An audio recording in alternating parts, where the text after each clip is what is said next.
ভারত পাকিস্তান উত্তেজনা বাড়লে বরাবরই ভারতীয় মুসলমানদের দিতে হয় বিশ্বস্ততার পরীক্ষা।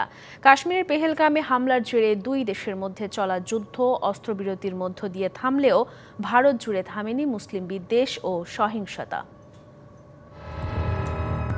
ভারত নিয়ন্ত্রিত কাশ্মীরে গত 22 এপ্রিল পর্যটকদের ওপর প্রাণঘাতী হামলার পর থেকে ভারতের বিভিন্ন স্থানে একের পর এক ছড়িয়ে পড়ে মুসলিম বিদ্বেষ ও সহিংসতা।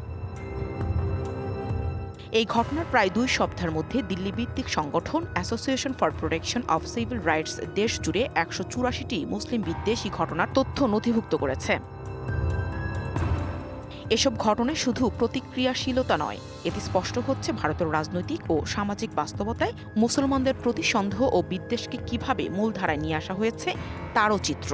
নগদ পেমেন্টে 500 টাকা পর্যন্ত ক্যাশব্যাক আর লেনদেনে প্রতিদিন ডিপ ফ্রিজ এবং ঘন্টায় ঘন্টায় এসি টিভি সহ দারুণ সব গিফট। সবচেয়ে বেশি সংকট তৈরি হয়েছে নাগরিকত্বের ধারণা নিয়ে।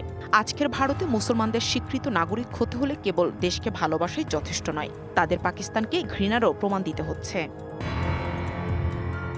ভারত পাকিস্তানের উত্তেজনার ঘটনাগুলো এখন ভারতীয় মুসলমানদের জন্য এক ধরনের অঘোষিত আনুগত্যের পরীক্ষায় পরিণত হয়েছে, যা দিন দিন আরও স্পষ্ট ও প্রকাশ্যে রূপ নিচ্ছে। কাশ্মীর সীমান্তে অস্ত্রের গর্জন থেমে গেলেও ভারতের অভ্যন্তরে মুসলিম পরিচিতির বিরুদ্ধে অদৃশ্য যুদ্ধ চলমান।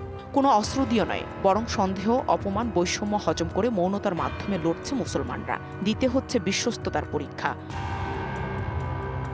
Nahida Rinthi, DBC news desk.